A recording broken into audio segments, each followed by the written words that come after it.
Welcome back, fellow armchair generals. This is Gamer1745 here with my continuing playthrough of Hearts of Iron 3, Black Ice 8, and Third Reich events. I wanted to save this event because I'm partially sort of labeling each one of these episodes as best I can with something historical, and that partially to drive traffic through with keywords and descriptions and titles and things like that, but also just, makes it a little more interesting. So we are going to do the Anschluss of Austria, which is going to have great effects, of course. You've been seeing all the events that we've been having with Czechoslovakia. There is a similar chain of events for Austria. We've had the one Schuschnigg event where they released the Nazis from basically concentration camps. That there were a lot of or prison camps, or whatever you want to call them. A lot of them were in prison for being Nazis, not necessarily for specific actions. And like I was saying earlier, the Austrian government was maybe a bit more fascist than Nazi, but it was a far-right, modern, extremist type government that was promoting Austrian nationalism, but otherwise a very similar ideology. One, and I don't know exactly how they would say it in German, but like, we're the better Germans or whatever, because we're Austrians or whatever, than just the regular, I don't know, that's lower Germans lower down the Rhine or whatever. But that they were trying to promote up this ideology within Austria to keep it separate from Germany. And I remember one of my professors many years ago, when he was older when he was teaching me in college, but when he was a young man traveling in Austria, he told of this, going to one of the main, I think, cathedrals or whatever, on tour there, and he said the guy who was giving the tour through there, then we became a democracy or something like that, and in sort of a sneering way, because he was at the the burial site for the Austrian Kaisers, the Habsburgs, and that this person still very much had a pro-Kaiser, I don't know, I'm guessing, but presuming, pro-Austria-Hungarian imperial viewpoint. But this was, I'm guessing, in the 60s when this event placed. So there was still a lot of Austrians who looked towards the Kaiser as sort of the viewpoint. But without the Kaiser, the Habsburg Kaiser, without the Austro-Hungarian Empire, or the Austrian Empire, or the Holy Roman Empire, with the Habsburgs as the leaders of it, there's less and less reason that the Austrians themselves, the government, could give to the average Austrian why they should remain a country and not join with the rest of Germany. And so, and it wasn't the case of a nice social democracy that would have otherwise been a pleasant country in the world, except for these evil Nazis coming in. No, it was two extreme far-right governments playing out, but they did a whole lot of operations. There was a very extensive SA movement in Austria that I would like to cover more in some of the events. There was Austrian SS units. I've seen some pictures from a little before this. This event is happening a little late from history, but a little before that, taken in Germany, because these guys were based in Germany. They were Austrians. They were based in Germany because they were outlawed in Austria, but they were coming over covertly and operating in Austria. So they were operating to some degree like terrorists or guerrillas or whatever. and disruptive campaigns. There was a lot of this stuff going on.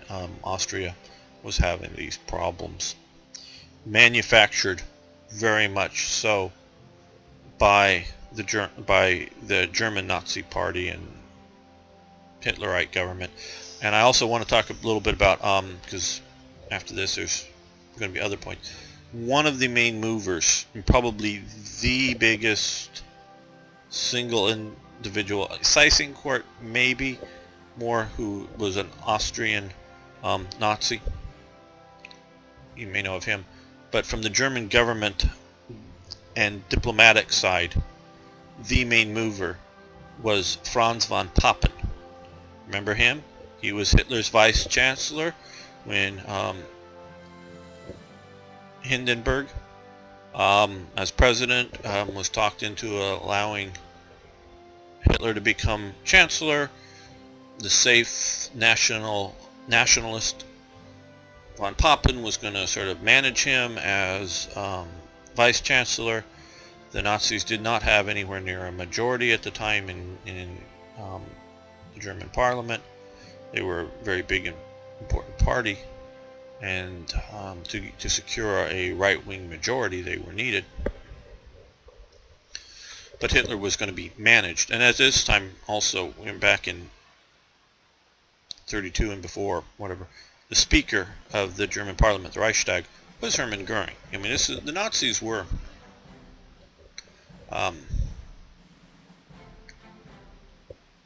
had a very strong force there.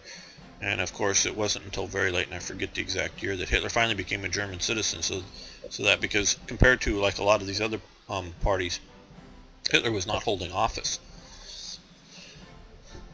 They had basically a speaker before Hitler took power, and it was from a minority situation, was Hermann Goering as an elected member of parliament. Hitler was not an elected member of parliament. He was not a member of the government in any way, shape, or form until he was made chancellor. He was party leader.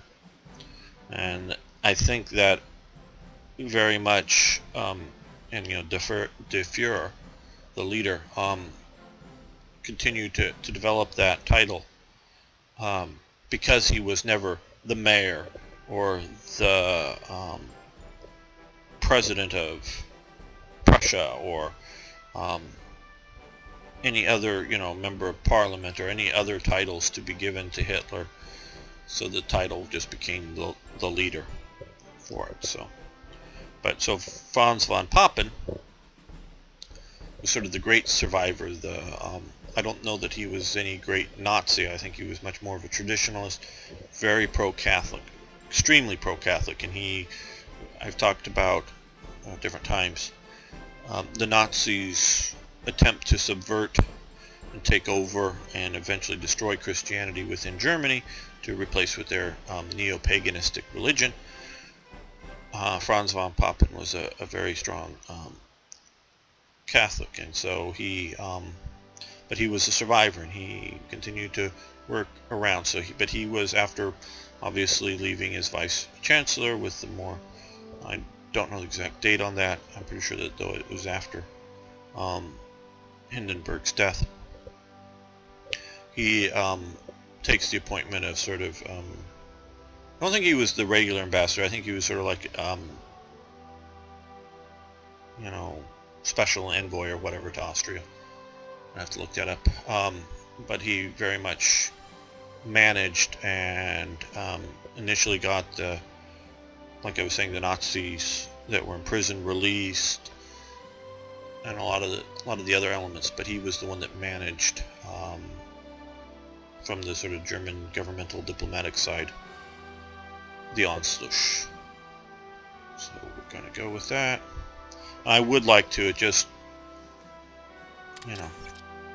I'm looking forward to Hearts of Iron 4, and what we're going to do with TRE, more so than I'm going to do this. So yes, we're going to leave it. We're going to go for this.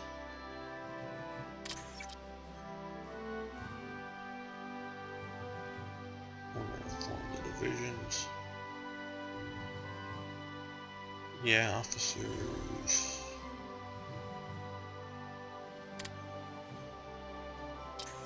We've annexed Austria, Anschluss. So now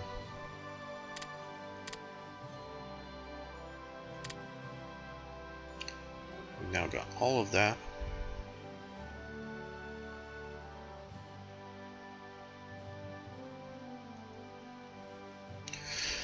And I think some of the elements here that were keeping us down were some money, I believe. Oh, and metal too. We were too low on metal to get some of these events to fire here.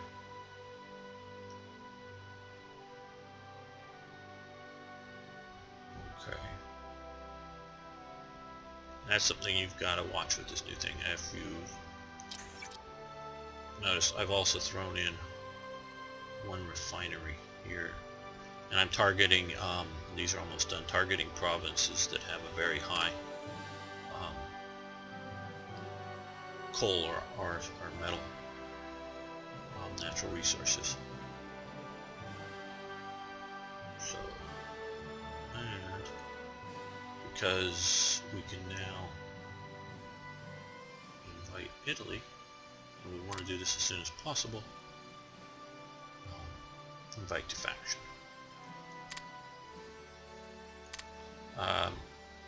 Schuschnigg tried to interest, well, as I said earlier, before the, particularly before the invasion of Ethiopia and Britain and France's vehement opposition to it,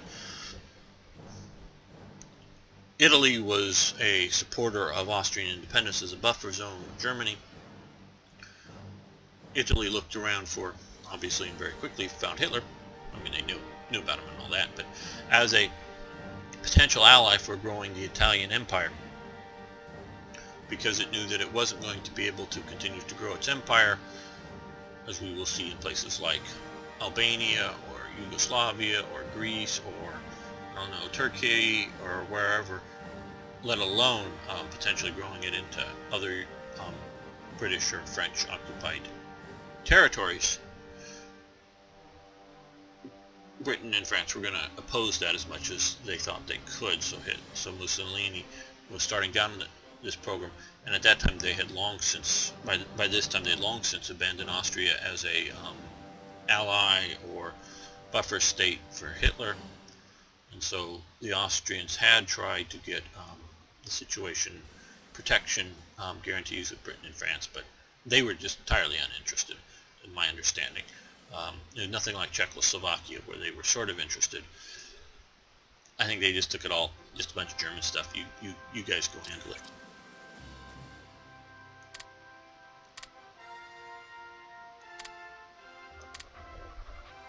Okay, so now we have, whether we should crush it, we now have our new ally of Italy, faction member. We've got a lot of units down here. So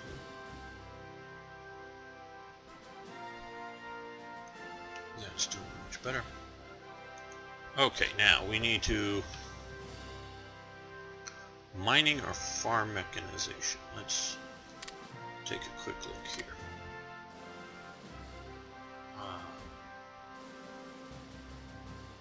Mining, manpower down 10%, ICs down 5%, oil up 10%, energy up 10%, metal up 10%. We can do agricultural industry, manpower up 15%.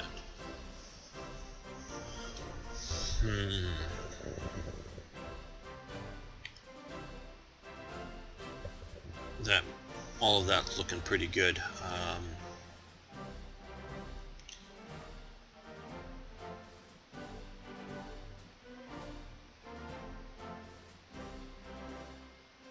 I'm torn here, but I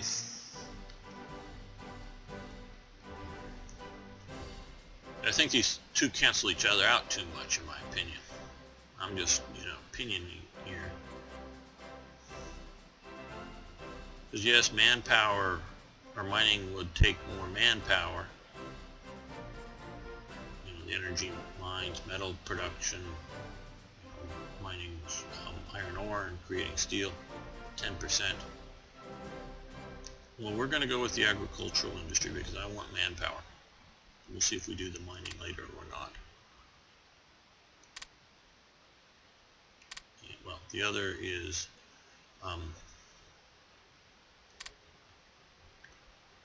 which major building we're going to take.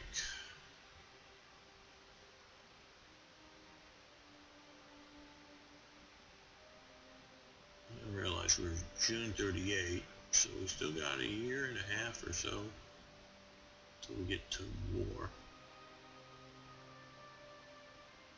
Leadership, national unity, party support, imperial seat of government looks very nice. Foreign ministry is alright, but I don't really think we're going to go down that road, or financial ministry. The other is the war. I think we're going to let the war ministry wait because it's not a recruit. Well, there is a recruiting bonus, which means manpower bonus, but I think no recruitment bonus. I don't know exactly what that means versus manpower. That would be officer recruitment. I presume that's officer recruitment.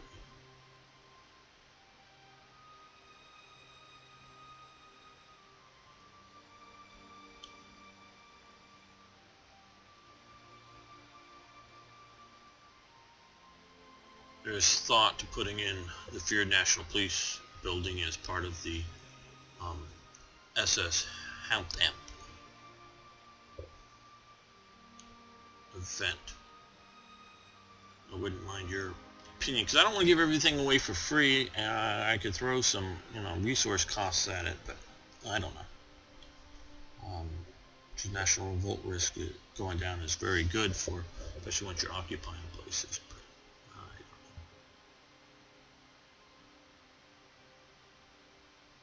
don't know. Yeah, imperial seat of government is what we're going to do. The national leadership modifier, which will help obviously research technical issues. Territorial pride will help. National unity will help ruling party, and it'll continue to help even after the war starts. So we're going to go down that path. Now, imperial seat of government needs 5,000 metal, 2,000 money, and supplies a lot. And farm mechanism needs similar sorts of things. So what we're going to do is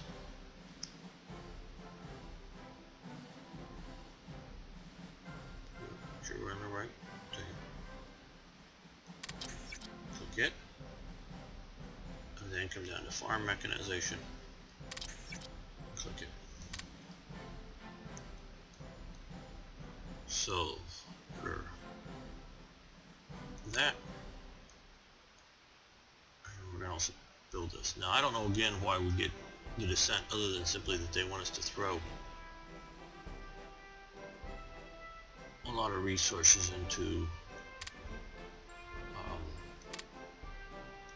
consumer goods just as a cost. It's the only universities I sort of kind of agree, because universities seem to me to create dissent, so at least in the modern sense they do.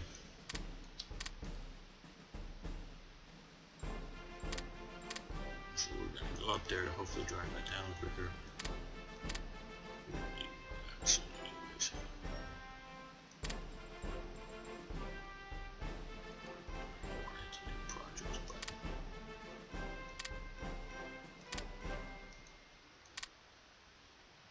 So we went negative 3,000 steel.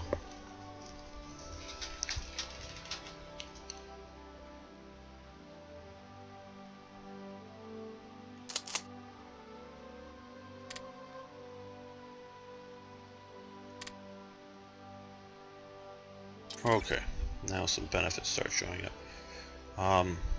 Well, that's obviously we've been a land power for a while. We've got the agricultural industry modifier of 15% national manpower and the imperial seat of government. Italy has decided 8 million bayonets. Yeah, they can make 8 million bayonets. I don't think they could get 8 million soldiers.